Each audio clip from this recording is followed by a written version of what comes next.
കഥകളി. കെട്ടുകഥകൾ ഒരുപാട് പറയാനുണ്ട്. ദേ ഇതുപോലെ.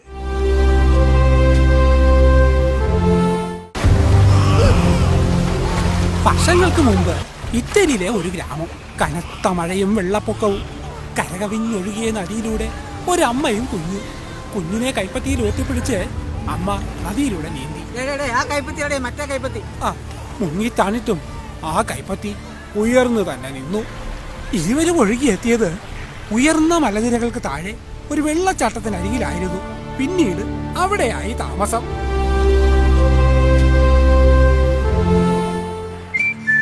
അമ്മ കാണാതെ എവിടെയെങ്കിലും പോയി ഒളിച്ചിരിക്കുക, മണ്ടത്തരങ്ങൾ ചിന്തിച്ചു കൂട്ടുക, ഇത്തരം ലക്ഷണങ്ങൾ കുട്ടിക്കാലത്തെ മകൻ പ്രകടിപ്പിച്ചിരുന്നു. ഇത് അമ്മയെ കുറച്ചൊന്നുമല്ല വേദനിപ്പിച്ചത്. ഒരു ദിവസം ഉച്ചയ്ക്ക് മലയുടെ ഉച്ചിയിലെത്തണമെന്ന് അവര് തോന്നി. കയറിയ പാടെ താഴെ എത്തി. കയറിയും വീണും ശീലമായി. ഒരു വട്ടം 10 അടി മുകളിലെത്തി. അപ്പോഴാണ് ആ കാഴ്ച കണ്ടത്. ഒന്നും ആലോചിക്കാതെ എടുത്തങ്ങ് ചാടി.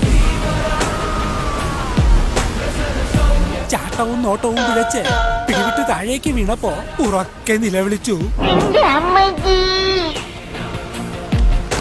കളസം കീറിയപ്പോൾ അമ്മയെ തേടി നടന്നു കരഞ്ഞു. ഒടുവിൽ ഗുരുവിന്റെ മുന്നിൽ നിന്നിരുന്ന അമ്മയെ കണ്ടെത്തി. ക്ഷീണിച്ച അവശനായ പയ്യന്റെ വരവ് കണ്ട് ഗുരു അമ്മയോട് പറഞ്ഞു, തോറ്റ് തുന്നമാടി വന്നിരിക്കുന്നു നിന്റെ മോൻ. അവനെന്തെങ്കിലും തിന്നാൻ കൊടുക്കും. കഥകളി.